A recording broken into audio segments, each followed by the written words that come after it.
বলেছেন, কিন্তু সাধারণ জনগণ এগুলো আসলে বিশ্বাস করে না। কারণ হলো আমরা এতদিন একটা ঐতিহ্যবাহী রাজনৈতিক দল এবং বাংলাদেশের সর্ববৃহৎ রাজনৈতিক দল হিসাবে আমাদের কিন্তু শুভাকাঙ্ক্ষী অনেক, এবং সাবেক ছাত্র দলের, শুধুমাত্র সাবেক ছাত্র দলের প্রতিটি উপজেলা জেলায় যে সেট আপ রয়েছে আমাদের, আমাদের কারো চাঁদাবাজি করার কোনো প্রয়োজন নেই। একটা বাস বলে বাসের মালিক রয়েছে ছাত্রদল সভাপতি, তার পারিবারিক ইনকাম সে বলার সাথে সাথে দিয়ে দিবে। কিন্তু এরকম একটা নতুন ছাত্র সংগঠন এবং নতুন রাজনৈতিক দল ইতিমধ্যে 2টা প্রোগ্রাম করলো সারা দেশ থেকে তাদের নেতাকর্মী নিয়ে এসে। না, শুধু একটা জেলার ক্ষেত্রে এই ঘটনা ঘটেছে জনাব রাকিবুল ইসলাম, আমরা আর কোন জেলাতে এটা শুনি নাই। না, এটা আমি আমার ব্যাখ্যাটা দিচ্ছি যে সারা দেশ থেকে ইতিমধ্যে তারা 2টি প্রোগ্রাম করেছে, একটা শহীদ মিনারে, মানিক মিয়া এভিনিউতে। তো এটি তিনি যতই ব্যাখ্যা দিন যে নিজের নেতাকর্মীরা টাকা দিয়ে এই বাস ভাড়া কিংবা এই যে আসা যাওয়া থাকা খাওয়া বহন করে, এটি কখনো বিশ্বাসযোগ্য নয়। কিন্তু কিন্তু কিন্তু আমার কাছে একটু বিশ্বাসযোগ্য, কারণ হচ্ছে জনাব রাকিবুল ইসলাম, আপনি জানেন যে নতুন রাজনৈতিক দল এবং বিশেষ করে নতুন ছাত্র নেতৃত্বের উপর সারা বাংলাদেশে অনেক মানুষের অনেক আগ্রহ রয়েছে, কিন্তু আপনারা এটা স্বীকার করেন আর অস্বীকার করেন। তারা এত বড় 6 মাসে কম সময় হয়েছে, তারা এত বড় একটা আন্দোলনের নেতৃত্ব দিয়েছে। না, অবশ্যই আমি আমার প্রশ্নটা সেদিকে না, আমি আমার অভিজ্ঞতা থেকে বলছি, এবং আমরাও কিন্তু উপজেলা জেলায় আমাদের নেতা কর্মী রয়েছে, প্রতিটা জায়গায় কমিটি রয়েছে, আমরা তাদের সাথে কথা বলি যে কিভাবে আসলো কিভাবে গেল। তো আমরা যে ইনফরমেশন পেয়েছি সেই ইনফরমেশন ভিত্তিতে বললাম। দ্বিতীয়ত আসেন, আমি হান্নান মাসুদের প্রতি, আমাদের ঢাকা বিশ্ববিদ্যালয়ের আমরা যেহেতু স্টুডেন্ট, আমি সবিনয়ে বলছি, আমার মনে হয় মাঝে মধ্যে মনে হয় যে হয়তোবা 1-2 জনকে নিয়োগই দেওয়া হয় এই ধরনের, শুধুমাত্র প্রতিটা ক্ষেত্রে ওই আগস্টের পর থেকে শুরু হয়েছে, প্রতি মাসে একই স্টেটমেন্ট একই বক্তব্য চলতে থাকবে আমাদের। সেটি কি? বিএনপি চাঁদাবাজি। তিনি বলেন 95-90 ভাগ। এখন আর কি বলবো, আমি আমার ছাত্র দলের প্রেসিডেন্ট ভাই আমার এলাকায় না না না না হান্নান মাসুদ আপনি কথা বলেন না প্লিজ, প্লিজ আমি রাকিবুল ইসলামকে শেষ করতে দেন। যে রাকিবুল ইসলাম যেহেতু একটা বিরতি পড়লো, এটাতে আমি একটু আপনার স্মরণ করাই দেই যে সেটা শুধু হান্নান মাসুদ বলতেছেন, ব্যাপারটা তো এরকম না। বিএনপির অনেক লোক, আমি নাম না বলি, বিএনপি করছেন, বিএনপির কথা ভাবছেন, এরকম অনেকেই কিন্তু এই কথা বলছেন। এবং আমরা কিন্তু মাঠের শক্তি অনুযায়ী জনাব রাকিবুল ইসলাম জানি যে আপনারা ছাড়া মাঠে এরকম শক্তিও এখন কারো নাই যাদের চাঁদাবাজি যাদের পক্ষে করা সম্ভব। বলছি জি জি। তো খালিদ ভাই আপনি যেটা বলেছেন, তো সে কারণে আমি তো আমার বক্তব্য বলতে সময় একটু থেমে যেতে বাধ্য হলাম। তো আমার মনে হয় 1-2 জনকে নিয়োগ দেওয়া হয়, যে যাদেরকে লিখিত প্রেসক্রিপশন দেওয়া হয় যে প্রতিদিন তুমি কি এইসব বলতেই থাকবা। একটা ভালো কাজ হলে কোনো ভালো কাজ দেখা যাবে না। তো বিএনপি শীর্ষ পর্যায় থেকে এগুলোকে নিবৃত্ত করার জন্য, হ্যাঁ, রুমিন ফারহান আপু বলেছে, তিনি বলেছেন, তিনি কোন খুব থেকে বলেছেন, ব্রাহ্মণবাড়িয়ার বাস্তবতা কি সেটা কিন্তু আমরা জানি। তিনি তার কোন খুব থেকে বলেছেন এটা সাধারণ যারা রাজনৈতিকভাবে সচেতন তারা সবাই বুঝে, সবাই জানে। তো আমি 1-2 জনের বক্তব্য থেকে যাবো না। অবশ্যই অপ্রীতিকর এবং অনাকাঙ্ক্ষিত ঘটনা ঘটছে বিদায় বিএনপি তো প্রতিনিয়ত ব্যবস্থা নিচ্ছে, অবশ্যই ব্যবস্থা নিচ্ছে, এবং জিরো টলারেন্স। আপনি দেখেন আশুলিয়া থানায় এই যে একটু আগে একটা মিথ্যাচার করা হলো, যে কথায় কথায়, যে আমি বললাম না যে লিখিত প্রেসক্রিপশন, সেটা দেখেন রিটার্ন, সেটা কেমন দেখেন। একটু আগে আমার আলোচক তিনি বললেন যে বিএনপি নেতাকর্মী থানায় ঘেরাও করে। আচ্ছা, একটা থানায় ঘেরাও করলে এটা কিন্তু ন্যাশনাল ইস্যু হয়ে যায়, পত্রপত্রিকা আসে। আমি বলছি নিউ মার্কেট থানায় একটা ঘটনা ঘটেছিল, এই যে আমার ছাত্র দলের দপ্তরে গিয়ে দেখবেন 3 জনকে আমরা বহিষ্কার করেছি, 3 জনকে পদধারী 3 বহিষ্কার করেছি। কিন্তু জনাব রাকিবুল ইসলাম, মানে আপনি কি মনে করেন না যে আসলে বিএনপির লোকজন বা ছাত্র দলের লোকজন, আপনার কাছে কি খবর থাকে না যে আসলেই কাউকে গ্রেফতার করলে বা কারো বিরুদ্ধে ব্যবস্থা নিতে গেলে ছাত্রদল যুবদল বিএনপির পক্ষ থেকে ফোন করা হচ্ছে, থানায় হুমকি দেওয়া হচ্ছে?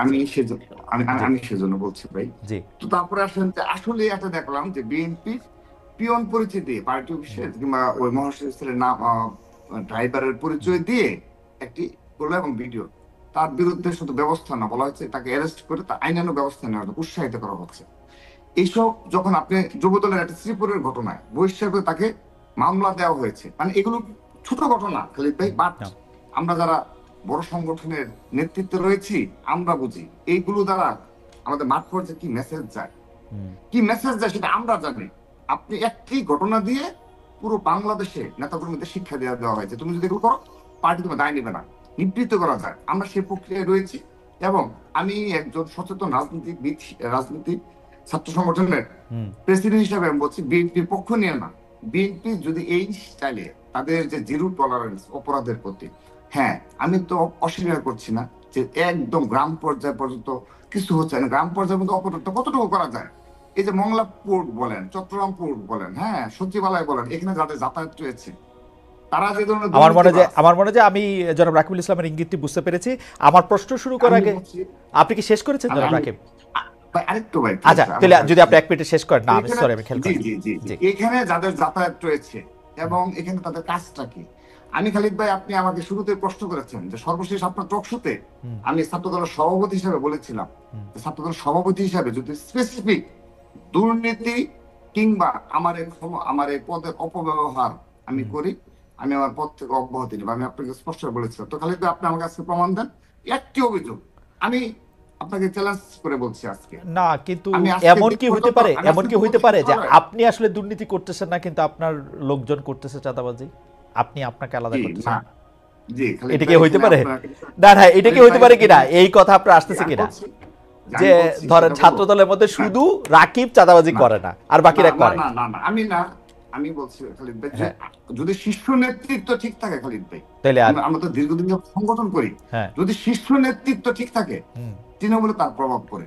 আপনি শেখ হাসিনা ডিক্টেটর ছিল, সেহেতু কি হয়েছে একদম তৃণমূল পর্যায়ে পর্যন্ত সবাই। সরি রাকিব, আমি একটু বোঝার জন্য আমি এখনই হান্নান মাসুদের কাছে যাব আমার এটা বোঝার জন্য। তাহলে আপনি বলতেছেন যে বাংলাদেশে এই মুহূর্তে যে চাঁদাবাজির কাণ্ডগুলি করতেছে সেগুলি আপনারা কেউ করতেছেন না, বিচ্ছিন্ন দুই একটা করতেছে? আমাদের বেশ কিছু বিপদগামী নেতাকর্মী রয়েছে, তাদের বিরুদ্ধে আমরা ইতিমধ্যে ব্যবস্থা নিয়েছি এবং অনেকে হয়তোবা দরস্তার বাইরে রয়েছে, আমি বিশ্বাস করি। কিন্তু কেন্দ্রীয়ভাবে কিন্তু যারা সচিবালয়ে প্রতিনিয়ত যাদের যাতায়াত, যারা ছাত্র, আমি ঢাকা বিশ্ববিদ্যালয়ের রানিং স্টুডেন্ট হওয়া সত্ত্বেও প্রতিনিয়ত সচিবালয়ে গিয়ে বসে থাকে, বিভিন্ন বন্দরে গিয়ে বসে থাকে, সিটি কর্পোরেশন। জনাব রাকিব আমার আপনাকে একটু থামাচ্ছি কারণ আমার এই প্রসঙ্গে একটু জনাব হান্নান মাসুদকে শুনতে হবে। জনাব হান্নান মাসুদ, আসলে কিন্তু রাকিব এই কথাটা যে বলেছেন সেটার ব্যাপারে আমি একটু আপনার মতামত শুনতে চাই, কারণ আসলেই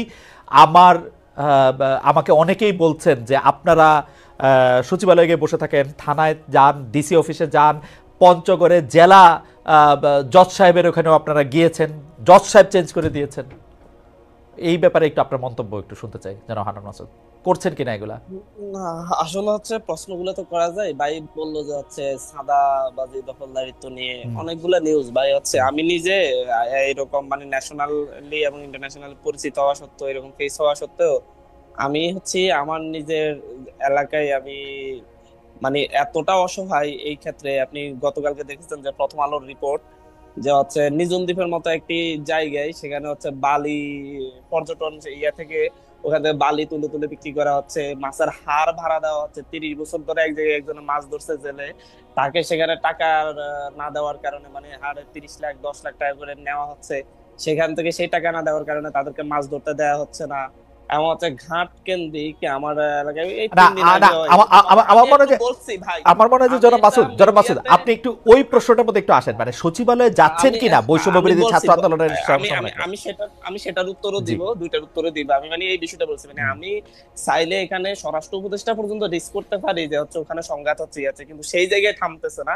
সারা দেশে কি অবস্থা আপনি বুঝলেন। মহিলারা, একজন মহিলাকে আমি দেখলাম যে ঘাট দখল নিয়ে মহিলার মাথায় কোফের চিহ্ন, মানে কোপ দিয়ে মাথায় পর্যন্ত কোপানো হয়েছে।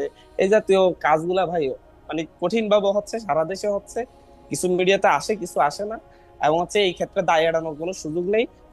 ওনারা তো সাসপেন্ড করেন ঠিক আছে, কিন্তু ধর সেন্ট্রাল থেকে সাসপেন্ড করা হয়, জেলা থেকে সাপোর্ট দেওয়া হয়, আবার জেলা থেকে সাসপেন্ড করলে উপজেলা থেকে সাপোর্ট দেওয়া হয়। এদেরকে কখনো কেউ এদের কিঞ্চিও ধরতে পারে না। আমার এলাকায় না হলে 8-9 জনকে সাসপেন্ড করা হয়েছে। একজনের বিরুদ্ধে একটা মামলা নেওয়ার সাহস পুলিশের হয় না, কারণ পুলিশকে কঠিন মামলা তো আপনাদের বিরুদ্ধেও নেয়ার সাহস পুলিশের নাই। এখন আমাদের বিরুদ্ধে এরকম স্পেসিফিক অভিযোগ থাকলে অবশ্যই নিবে। আমি জানি না যে কোথায় না আপনাদের বিরুদ্ধে না। আর পাশাপাশি ভাই যেটা বললো সচিবালয়ে, হ্যাঁ সচিবালয়ে আমি আজকেও গিয়েছি। সচিবালয়ে আমি আজকে গিয়েছি 4র্থবারের মতো মনে হয় আমার আজকে যাওয়া হয়েছে। গত 7 মাসের মধ্যে 4র্থবারের মতো আজকে গিয়ে আমি আমার আমার এলাকায় ফেরি 3 জায়গায় জন্য একই সিটিতে না, আমাদের এতটাই পাওয়ার একটা সিটিতে 3 জায়গায় ফেরির ঘাটের জন্য টাকা বরাদ্দের আবেদন করা হয়েছে। সন্দ্বীপ থেকে, সন্দ্বীপের এটা হাতিয়া আর হচ্ছে ভোলা, ইয়াতে মনপুরার এখানে দুইটাতেই হচ্ছে আপনার ইয়ার কাজ শুরু হয়ে গেছে, আপনার ঘাটের কাজ শুরু হয়েছে। আমার এখানে অর্থ বরাদ্দ দিচ্ছে না, যে হচ্ছে অর্থ সংকট অর্থ মন্ত্রণালয়ের। তা আমি বলে আসছি যে যদি রাষ্ট্রের অর্থ সংকট হলে আমরা থালা বাটে নিয়ে এসে সিরিয়ালের সামনে বসে যাবো, যাতে হচ্ছে আমাদেরকে আমাদের ফেরিটা যাতে আমরা নিজেরা তাহলে করতে পারি। এত 10 কোটি টাকার অর্থ বরাদ্দ আমি এখন এটা যদি হচ্ছে সমস্যা হয়, আমরা যদি এখন যদি এই কাজগুলোর জন্য যদি যেতে না পারি, একটা অভিযোগ দেখা যে হচ্ছে গিয়ে কোনো ধরনের মানে আমাদের যারা আছি আমরা কেউ কোনো জায়গায় প্রভাব বিস্তার করছি। পাশাপাশি মংলা বন্দর বলেন, চট্টগ্রাম বন্দর বলেন, 2 বন্দরে হচ্ছে শ্রমিকদের, ধরুন আমাদের তো হচ্ছে আমি এখন সিনিয়র যুগ্ম মুখ্য সমন্বয়কের দায়িত্ব নিয়েছি, আমার আন্ডারে যুব উইং, শ্রমিক উইং, এ জাতীয় যতগুলো উইং হবে, ফ্যাশাজিবি উইং, সবগুলো হচ্ছে এই জায়গা থেকে হবে আর কি। তার থেকে এরকম আমাদের একটা প্ল্যানিং যে আমি এই দায়িত্বটা নিব। আমাদের শ্রমিক সংগঠন করার জন্য সারা দেশে যে কয়টাই শ্রমিক করেছে, রিক্সা শ্রমিকদেরও আমাদের একটা কমিটি আছে, সেখানেও আমি উপদেষ্টা, কিন্তু ভাইরাল করা হয়েছে মংলা বন্দরের শ্রমিকদের উপদেষ্টা আর হচ্ছে চট্টগ্রাম বন্দরের শ্রমিকদের উপদেষ্টা।